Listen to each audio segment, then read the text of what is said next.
दोस्तों सब्सक्राइब कीजिए competition boss channel को और दबाइए इस नोटिफिकेशन बेल को। जीके, संस्कृत और करंट इश्यूज के हर टॉपिक्स, हर टेक्निक्स और हर टिप्स आपको मिलेंगी सबसे पहले। नमस्कार दोस्तों, स्वागत है आपका YouTube चैनल कंपटीशन बॉस पर और मैं हूं नितेश। दोस्तों आज हम बात करेंगे व्यक्तित्व की, यानी कि पर्सनैलिटी की। ये पर्सनैलिटी क्या है, कैसे बनती है और हमारे एग्जाम्स में किस प्रकार इसके सवाल आते हैं, इन सबको देखने के लिए आपको चलना पड़ेगा मेरे साथ क्लासरूम की तरफ।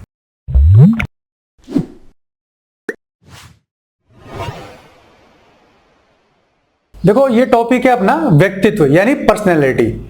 किसी भी सब्जेक्ट से हो आप, ये जो टॉपिक है मनोविज्ञान में आपके साइकोलॉजी वाला जो पार्ट है उसमें आता ही है, तो इसलिए इस टॉपिक को आज अपन क्लियर करेंगे। ठीक है ना, व्यक्तित्व यानी पर्सनैलिटी। तो सबसे पहली बात तो ये कि व्यक्तित्व शब्द जो है वो पर्सनैलिटी का ही हिंदी रूपांतरण है। पर्सनैलिटी को हिंदी में अपन क्या कहते हैं, व्यक्तित्व कहते हैं। ठीक है, और ये किससे बना हुआ है, लैटिन भाषा से। किससे, लैटिन भाषा से। लैटिन भाषा का शब्द है पर्सोना। क्या है, पर्सोना। लैटिन भाषा के पर्सोना से ये बना हुआ है शब्द। ठीक है ना, जिसका अर्थ क्या होता है, मुखौटा, है ना, या नकाब या नकली चेहरा। मुखौटा, नकाब, नकली चेहरा, है ना, मास्क जिसको बोलते हैं, मास्क या बाहरी आवरण या वेशभूषा, ये सब जो है पर्सोना के ही जो है अन्य नाम है। तो पर्सनालिटी किससे बना है, पर्सोना से। पर्सोना लैटिन भाषा का शब्द है। देखो एक क्वेश्चन तो यही बन गया आपका। ये क्वेश्चन कई बार आ भी चुका कि पर्सोना शब्द किस भाषा से लिया गया है, लैटिन भाषा से लिया गया है। दूसरा सवाल आपका बन गया, पर्सोना का अर्थ है मुखौटा, नकाब, नकली चेहरा, है ना, मास्क, ये इस प्रकार से। ठीक, अच्छा। अब पर्सोना को पर्सनैलिटी में रूपांतरित कब किया गया, तो ये किया गया आपके 14वीं शताब्दी में। क्योंकि अब होने क्या लगा, 14वीं शताब्दी का आते आते मनोविज्ञान की जरूरत पड़ने लगी। कहां, एजुकेशन में। तो 14वीं शताब्दी में क्या किया गया कि पर्सोना को पर्सनैलिटी में कन्वर्ट कर दिया गया। ठीक है, ये आपका हुआ पर्सोना और पर्सनैलिटी। ठीक, अच्छा। आगे देखेंगे अपन कि जो मनोविश्लेषणवाद है या मनोविश्लेषणवादी, मनोविश्लेषणवाद या मनोविश्लेषणवादी, ये क्या कहते हैं कि जो व्यक्तित्व है, पर्सनैलिटी है, ये 3 अंगों से मिलकर बनी होती है ना। एक तो होता है इड, है ना, जिसको कहेंगे इदम। मनोविश्लेषणवादी कहते हैं 3 चीजों से बना होता है, इड, ईगो और सुपर ईगो। इड, ईगो और सुपर ईगो, है ना। इदम, अहम और परम अहम। क्या है, इदम, अहम और परम अहम। इदम, अहम और परम अहम। तो पर्सनैलिटी जो है मनोविश्लेषणवादियों के अनुसार किन चीजों से बनी हुई है, 3 अंगों से मिलकर बना हुआ है। इड यानी इदम, ईगो यानी अहम और सुपर ईगो यानी परम अहम। इन चीजों से ये मिलकर बना हुआ है। अब इसकी कुछ परिभाषाएं अलग अलग हैं। परिभाषाएं देखो, इसके लिए आपको किताब तो क्या लेनी पड़ती है। जो वीडियोज है उनका रोल इतना है कि भाई आपको कोई टॉपिक है वो समझ में नहीं आ रहा, उसको आप समझ सकते हो। तो इसकी जो परिभाषाएं हैं, डेफिनेशंस जो हैं, वो आपको किताबों में से रटनी पड़ेंगी, क्योंकि हर स्टेट में अलग अलग विद्वान को प्रेफरेंस दी जाती है। कुछ मैं बता देता हूं। जैसे वाटसन क्या कहते हैं कि हम जो भी कुछ करते हैं ना वही व्यक्तित्व है। वाटसन क्या कहते हैं कि हम जो भी कुछ करते हैं वही व्यक्तित्व है ना। अच्छा, वुडवर्थ क्या कहता है कि व्यक्ति के व्यवहार के समस्त गुणों को व्यक्तित्व कहते हैं। वुडवर्थ, है ना, वो क्या कहते हैं, व्यक्ति के व्यवहार है, उसके जितने भी गुण हैं, समस्त गुण हैं, उनको हम क्या कहते हैं, पर्सनैलिटी कहते हैं। अब जो बोरिंग है वो क्या कहता है कि व्यक्तित्व व्यक्ति का अपने वातावरण के साथ, व्यक्तित्व व्यक्ति का अपने वातावरण के साथ अपूर्व और स्थायी समायोजन है। तो अपूर्व और स्थायी समायोजन वातावरण के साथ कौन बताता है आपको, वो बोरिंग बताता है।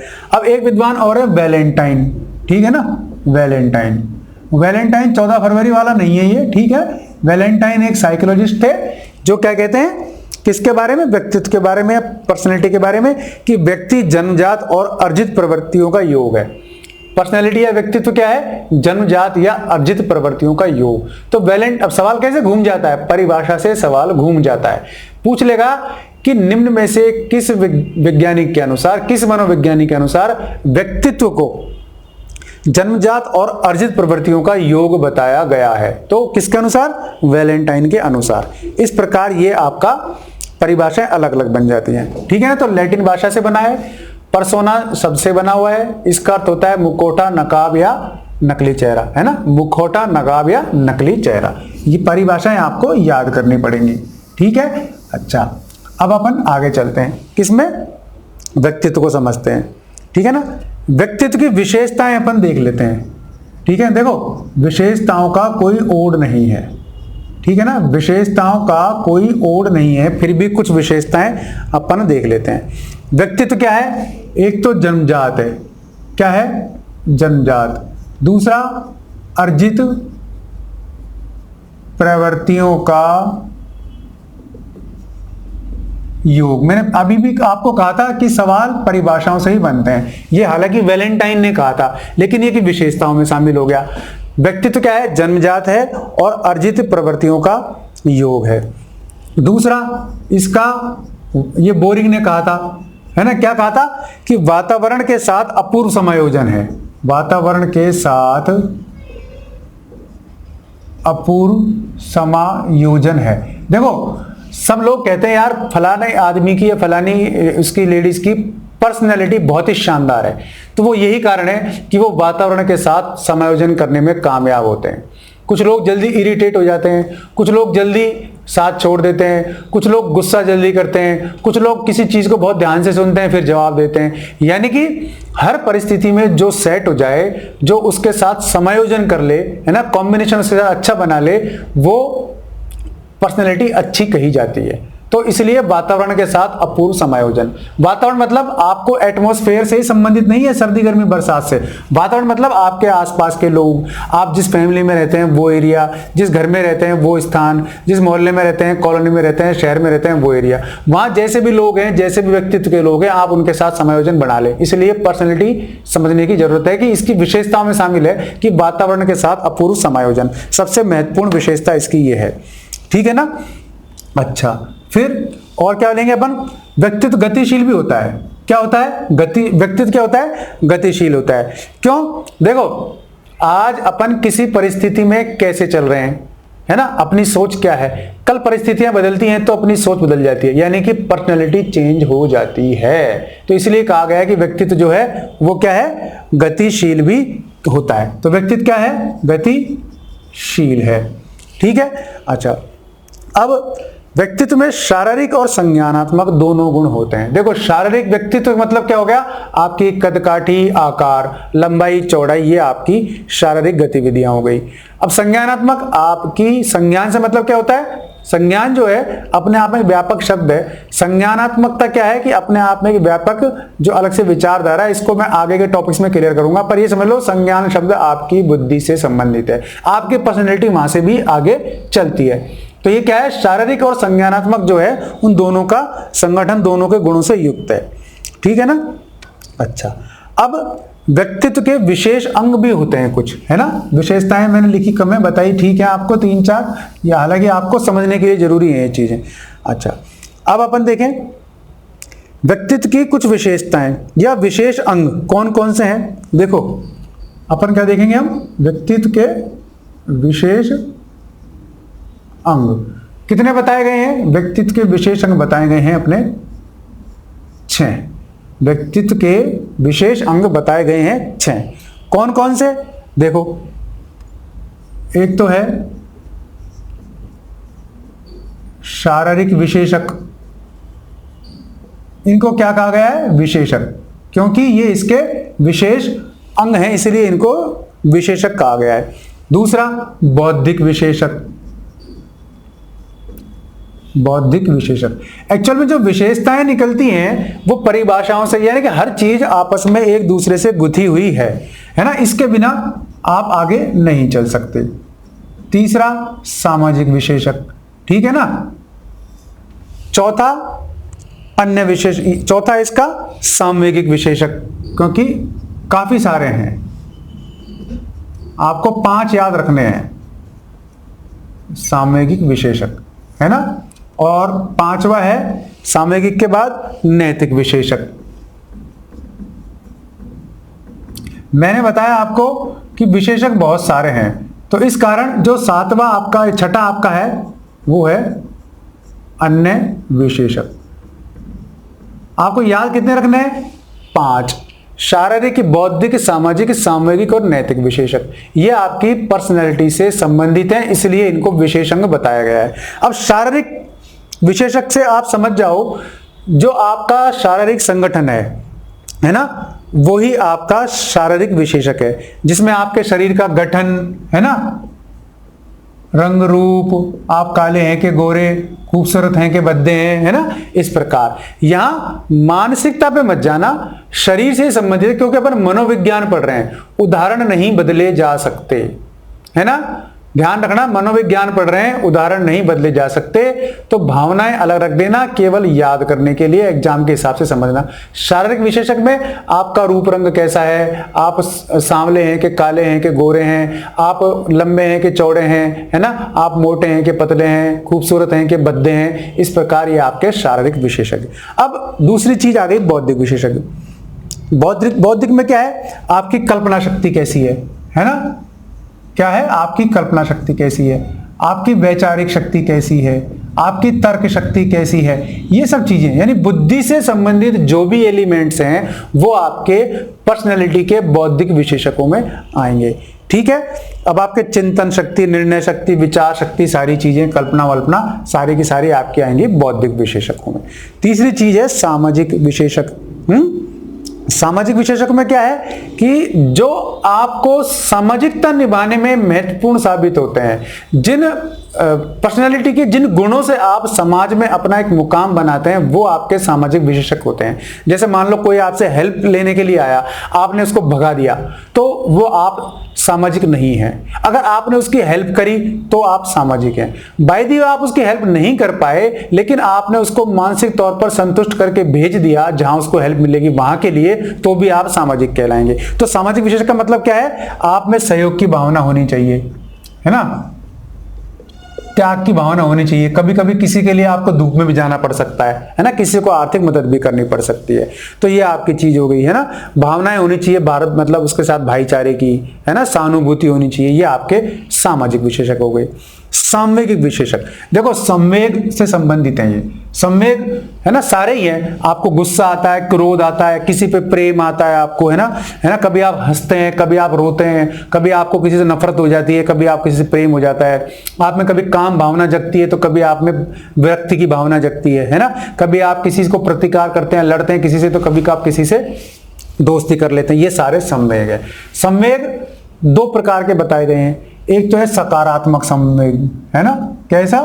सकारात्मक। अब इतना तो आप समझ गए होंगे सकारात्मक कौन से है, नकारात्मक कौन से है, ठीक है ना। संवेग मैंने आपको बता दिए, काम, क्रोध, घृणा, प्रेम, ईर्ष्या, विरोध, प्रसन्नता, प्रतिकार, स्वाभिमान, दया, है ना, करुणा, ये सब आपके संवेग है।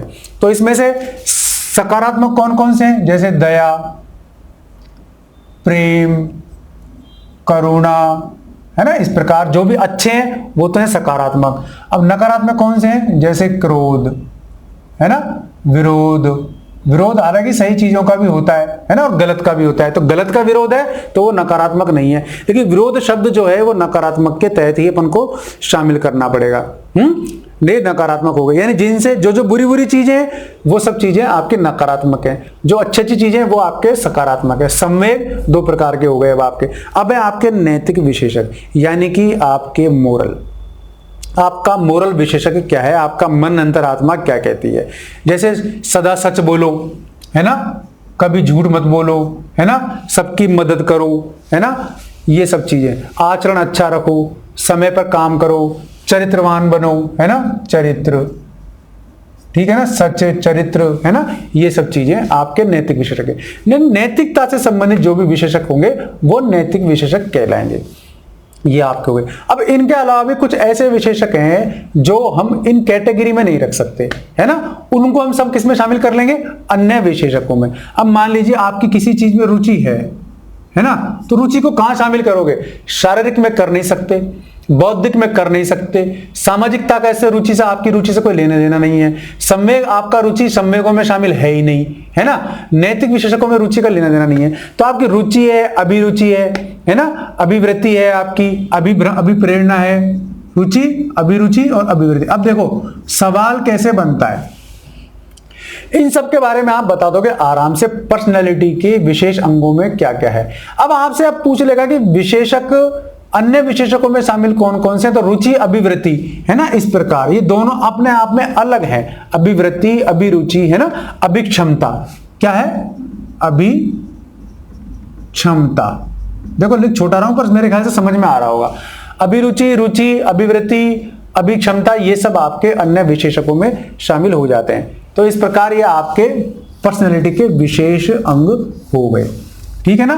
पर्सनैलिटी पर्सोना से बना है, पर्सोना लैटिन भाषा से लिया गया है, ठीक है ना। 14वीं शताब्दी में पर्सोना को पर्सनैलिटी में कन्वर्ट कर दिया गया। इसकी विशेषताएं मैंने आपको बताई, इसके बाद मैंने आपको इसके विशेष अंग बताए जो कि करीब करीब 6 अंग हैं, 6 से भी ज्यादा हो सकते हैं। फिर मैंने आपको बताया क्या, इसके संवेग 2 प्रकार के होते हैं, है ना, जो सकारात्मक और नकारात्मक हो जाते हैं, ठीक है ना। अब व्यक्तित्व के प्रकार भी अपन देख सकते हैं जो कि बहुत सारे हैं। व्यक्तित्व के अपन प्रकार देखेंगे। अब देखो काइंड्स, व्यक्तित्व के प्रकार। व्यक्तित्व अनेक प्रकार का होता है, व्यक्तित्व अनेक प्रकार का होता है। पर एक विद्वान थे, कौन से? शेल्डन। अक्सर इन्हीं से पूछा जाता है, लेकिन अपन शेल्डन के हिसाब से ही देखेंगे क्योंकि एग्जाम की दृष्टि से अपन देख रहे हैं। पर्सनैलिटी या व्यक्तित्व के प्रकार, एक तो होता है एक्टोमॉर्फिक। एक्टोमॉर्फिक कौन सा होता है? एक्टोमॉर्फिक। दूसरा होता है मेसोमॉर्फिक। कौन सा? मेसोमॉर्फिक।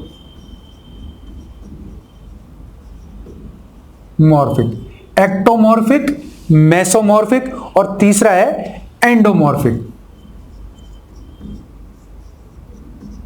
ये आपकी 3 तरह की पर्सनैलिटी होती हैं जो कि आपको शेल्डन ने बताई हैं, ठीक है ना।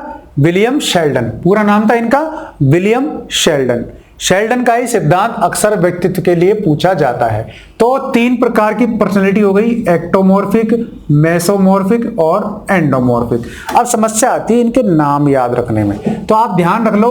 किसी को एक्टोमॉर्फिक याद नहीं हो तो आप ध्यान रखो लंबाकार, यानी कि कुछ लोग लंबे होते हैं, है ना, वो होते हैं एंडोमॉर्फिक, तो उनकी पर्सनैलिटी भी एंडोमॉर्फिक ही होती है।